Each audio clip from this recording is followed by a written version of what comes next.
Tenemos muchos versículos que nos hablan de la resurrección postrera registrada en la palabra de Dios.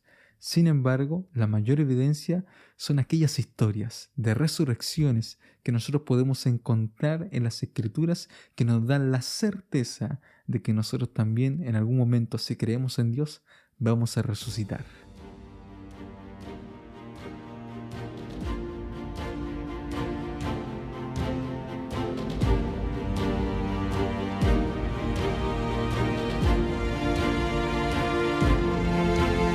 Hola a todos nuestros amigos, sean bienvenidos a Escuela Sabática Simple, que les habla el pastor Esteban Díaz y estoy contento de poder estudiar junto a ustedes nuevamente la palabra de Dios durante esta semana. Nosotros vamos a estar estudiando de las resurrecciones que fueron antes de la cruz, historias en las cuales Dios intervino milagrosamente para poder traer de vuelta a la vida a personas. Esto nos da esperanza, esto nos da fortaleza. Estas historias que quedaron registradas aquí en la palabra de Dios sin duda nos dan aliento para poder continuar en esta vida con la seguridad de que llegado un momento, si nos toca descansar, cuando Cristo vuelva por segunda vez, vamos a resucitar junto a Él. Eso me emociona, eso nos da gusto, nos llena el corazón. Bueno, queridos amigos, como ya mencionamos, el tema de esta semana es resurrecciones antes de la cruz y el texto bíblico se encuentra en Juan capítulo 11, versículos 25 y 26 y dice así, voy a leer. Le dijo Jesús, yo soy la resurrección y la vida. El que crea en mí, aunque esté muerto, vivirá. Y todo aquel que crea en mí, no morirá eternamente. Pregunta, ¿crees esto? Juan capítulo 11, versículos 25 y 26. Vamos a orar para poder comenzar.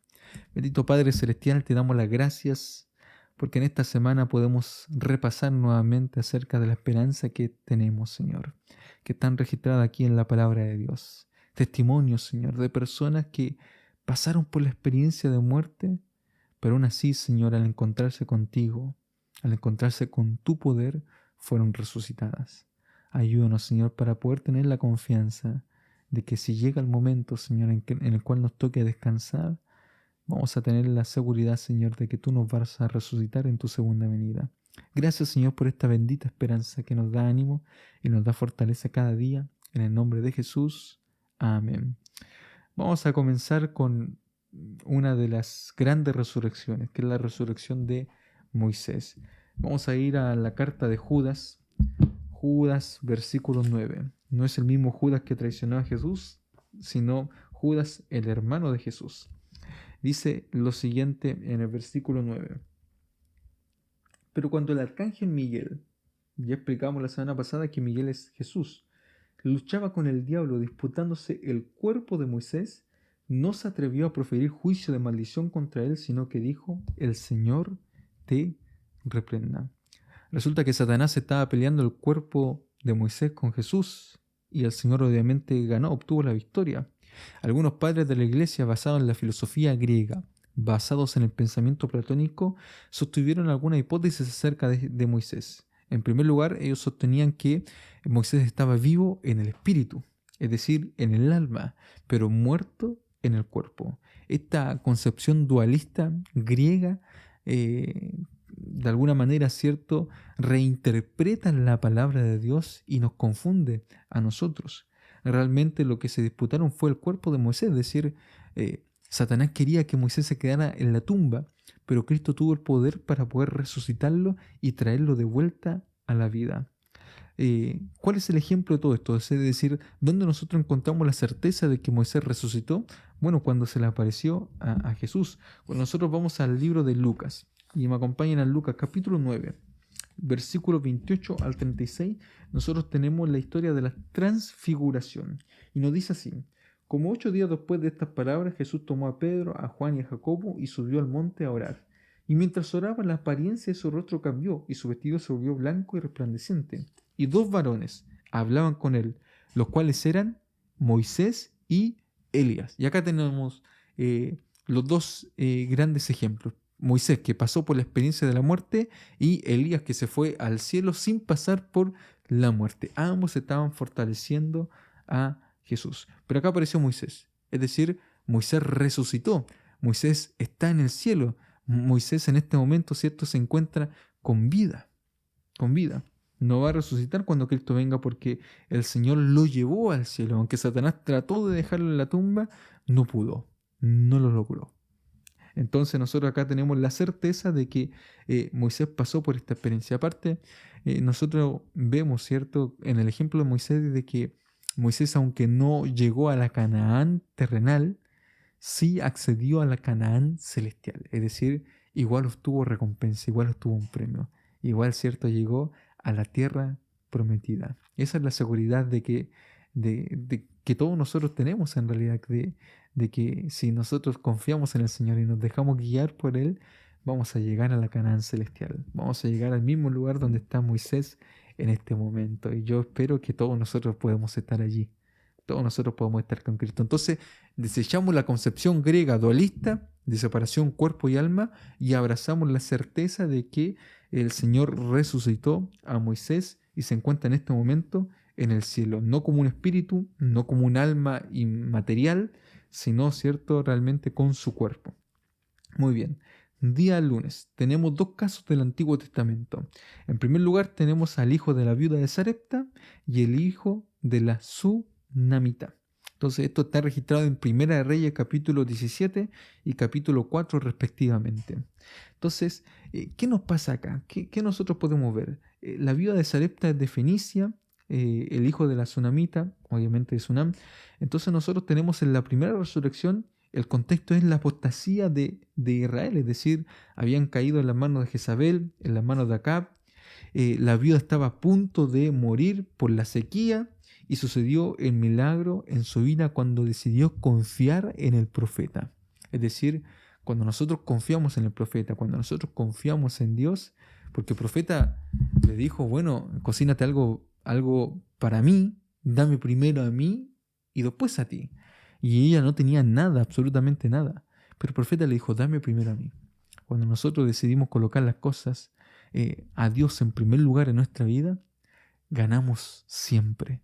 No tenemos nada que perder. Siempre obtenemos ganancia cuando nos colocamos a Dios en primer lugar en nuestra vida. Y en el caso de la segunda resurrección, estaba el profeta Eliseo en este caso. Él había hecho ya milagros con otra viuda con vasijas de aceite. Y luego conoce a esta Sunamita que está junto a su esposo y ellos deciden también construirle una pieza al profeta. Esto es interesante. Es decir, el profeta cuando pasaba por ahí se podía alojar porque tenía una pieza destinada para él. Entonces, nuevamente nosotros tenemos acá algo importante, es decir, cuando colocamos a Dios en primer lugar, cuando les destinamos un lugar especial, Dios puede hacer milagros en nuestra vida. Y cuando ocurran accidentes, cuando ocurran enfermedades, cuando ocurran tragedias, como fue la muerte, ¿cierto?, del hijo de la viuda de Sarepta, y la muerte del hijo de la Sunamita, que ambas decidieron confiar en el profeta, aunque después fueron a reclamarle, es decir, bueno, ¿qué pasó acá, no? ¿Realmente Dios estaba presente? Porque nosotros nos desesperamos cuando ocurren cosas en nuestra vida. Nos desesperamos cuando viene la enfermedad, nos desesperamos cuando ocurre algo a un familiar y siempre preguntamos, bueno, ¿por qué? ¿Qué pasó? Yo estaba confiando en el Señor y mira lo que pasó.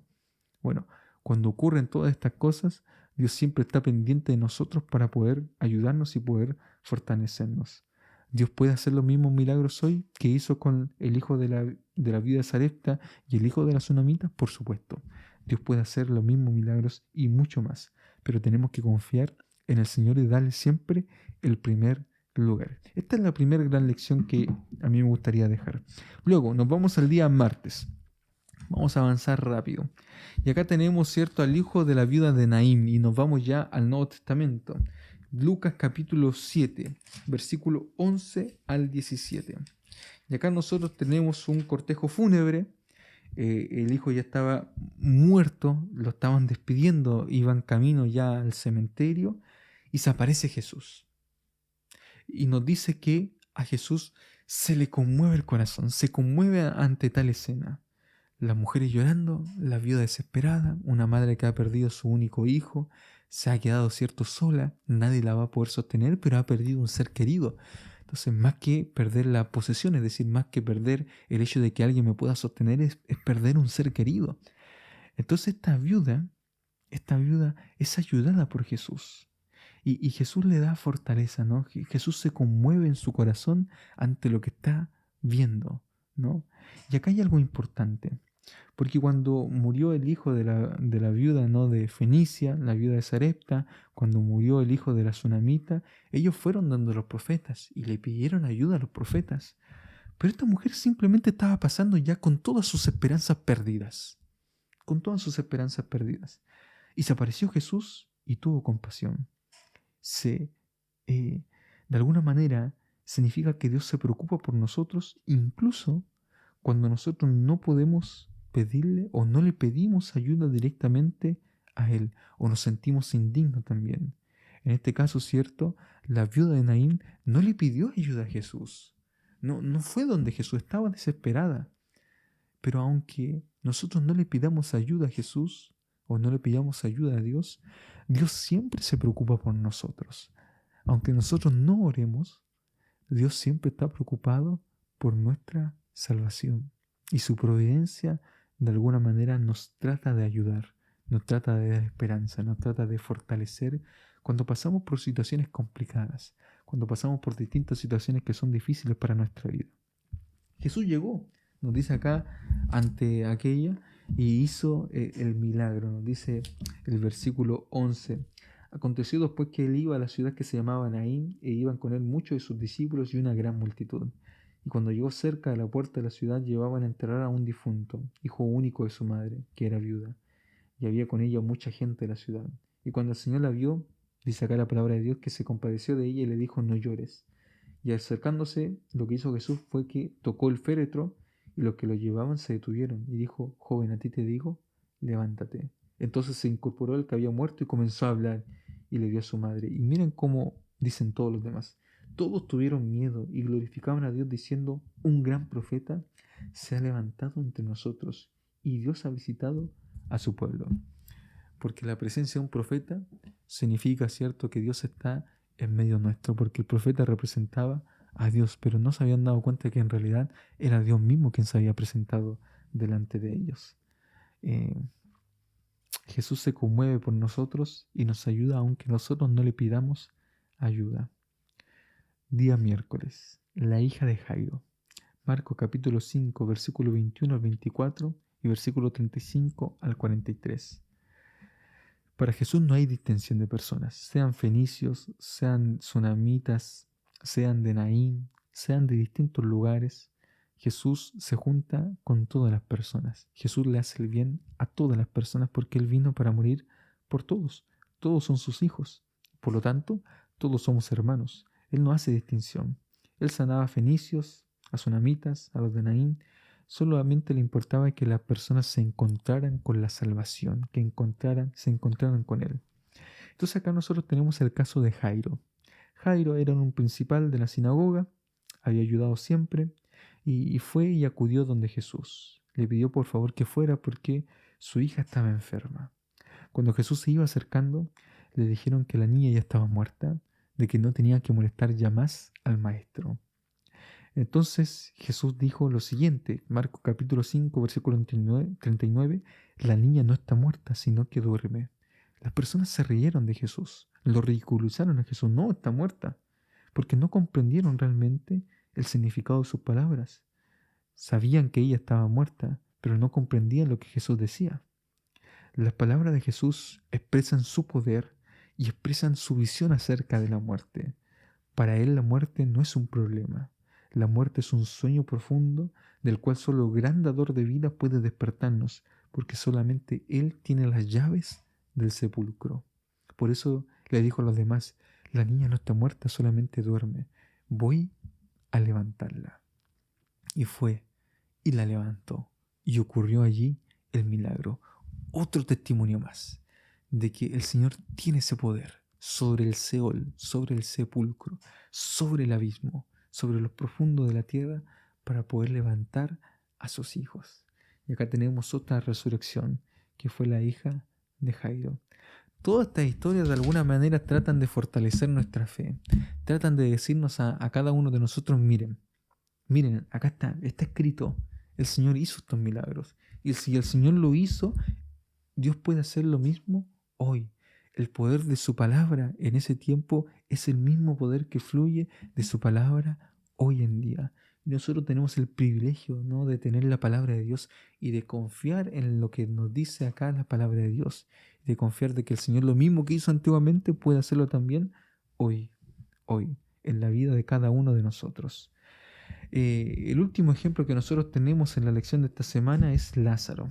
Lázaro, nosotros encontramos su historia en Juan capítulo 11. Siempre cuando hay que predicar un sermón para dar aliento, eh, para, para, para de alguna manera dar esperanza frente a la muerte, vamos a Juan capítulo 11. Es uno de los textos favoritos, ¿no?, que nos habla de que Jesús es la resurrección y la vida. El que cree en mí, aunque esté muerto, vivirá. Y sin duda esto nos da fortaleza, ¿no? Pero en Juan capítulo 11, versículo 4 nos dice lo siguiente. El Señor Jesús al oírlo dijo: esta enfermedad no es para muerte, sino para la gloria de Dios, para que el Hijo de Dios sea glorificado por ella. Ciertamente murió Lázaro, el amigo de Jesús. Pero, ¿qué quiere decir que Jesús haya dicho esta enfermedad no es para muerte, sino para la gloria de Dios, para que el Hijo de Dios sea glorificado por ella? ¿Cómo se glorifica a Dios con la muerte? ¿Qué está tratando de decir Jesús? Porque si nosotros leyésemos literal esto, de alguna manera entenderíamos, comprenderíamos de que Jesús espera que las personas sufran o pasen por la experiencia de la muerte para así glorificar a Dios. Es decir, nos hace morir a propósito. ¿Podría ser esto así? ¿Podríamos entenderlo de esta manera? Ciertamente no. De alguna manera lo que nos está diciendo es que aunque las circunstancias de esta vida de pecado pueden traer desgracia, accidentes, enfermedades, Dios puede intervenir incluso en la muerte para mostrar su bondad y su poder para poder salvar. Dios interviene en medio de esta realidad que nos toca vivir a todos, de la fragilidad de la vida ante una enfermedad, ante un accidente, ante una desgracia que pueda acontecer en nosotros. Por eso Jesús va hacia María, va hacia Marta, y aunque Marta comprende, yo sé que mi hermano va a revivir en la resurrección postera. No, pero yo te estoy hablando hoy. Hoy yo tengo el poder porque yo soy la resurrección y la vida. ¿Tú crees esto? Yo lo creo. Entonces Jesús llama a Lázaro, ¿no?, y le dice: Lázaro, sal fuera. Sal fuera. ¿No te he dicho que si crees verás la gloria de Dios? Bueno, Lázaro, sal fuera. Desátenlo, déjenlo ir. Las personas que estaban allí viendo todo esto presenciaron el poder vivificante de Dios, el mismo poder que llamó a nuestro mundo a la existencia y el mismo poder que al final de los tiempos devolverá la vida a los muertos en la resurrección final. Todos fueron testigos de ese poder en ese momento. Dios tiene el poder para poder traer salvación. Hay una cita del texto de Elena de White que se encontraba en la lección de escuela sabática que yo quiero resaltar, que habla acerca de Jesús y de su capacidad para poder traer sanidad, para poder traer salvación a todas las personas. Miren lo que decía acerca de Jesús el Espíritu de Profecía. Dice acá: había aldeas enteras donde no se oía un gemido de dolor en casa alguna, porque él había pasado por ellas y sanado a todos sus enfermos. Su obra daba evidencia de su unción divina. En cada acto de su vida revelaba amor, misericordia y compasión. Su corazón rebosaba de tiernas simpatías por los hijos de los hombres. Tomó la naturaleza del hombre para poder simpatizar con sus necesidades. Los más pobres y humildes no tenían temor de acercarse a él. Aún los niñitos se sentían atraídos hacia Jesús. Tal era la atracción de Jesús. Dice Elena de White: en Cristo hay vida original, no prestada ni derivada de otra. El que tiene el Hijo tiene la vida. La divinidad de Cristo es la garantía que el creyente tiene para la vida eterna. Jesús dijo: el que cree en mí, aunque esté muerto, vivirá. Y todo aquel que vive y cree en mí, no morirá eternamente. ¿Crees esto? Cristo miraba hacia adelante a su segunda venida. Entonces los justos muertos serán resucitados incorruptibles y los justos vivos serán trasladados al cielo sin ver la muerte. El milagro que Cristo estaba por realizar al resucitar al lazo de los muertos presentaría la resurrección de todos los justos muertos.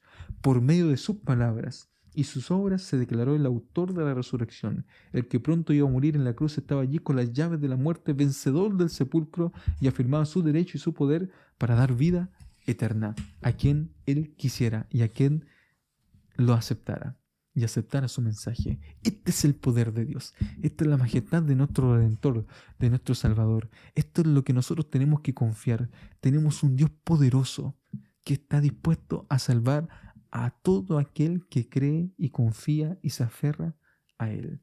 Él tiene la capacidad para dar vida. En Cristo hay vida original, no prestada ni derivada de otra. Me encantan esas palabras. Me encanta saber que tenemos distintas historias en el Antiguo y en el Nuevo Testamento de resurrecciones, de ver el poder de Dios actuando, de ver cómo Dios no tiene ningún tipo de límite y por eso podemos confiar siempre en Él. No tenemos que estar tristes, no tenemos, ¿cierto?, que lamentarnos, no tenemos que vivir una vida, ¿cierto?, de infelicidad. Tenemos que disfrutar la vida, sabiendo, ¿cierto?, que en Cristo tenemos vida eterna. Solamente en Él tenemos salvación y podemos disfrutar con nuestros seres queridos, con nuestros seres amados por la eternidad. ¿Crees esto? Yo lo creo. Que el Señor te bendiga durante esta semana. Esta es la fortaleza, esta es nuestra esperanza, esto es lo que nos da alegría a nosotros. Que el Señor te acompañe. Tenemos esperanza de resurrección solamente en Cristo Jesús. Un abrazo grande. Dios te bendiga.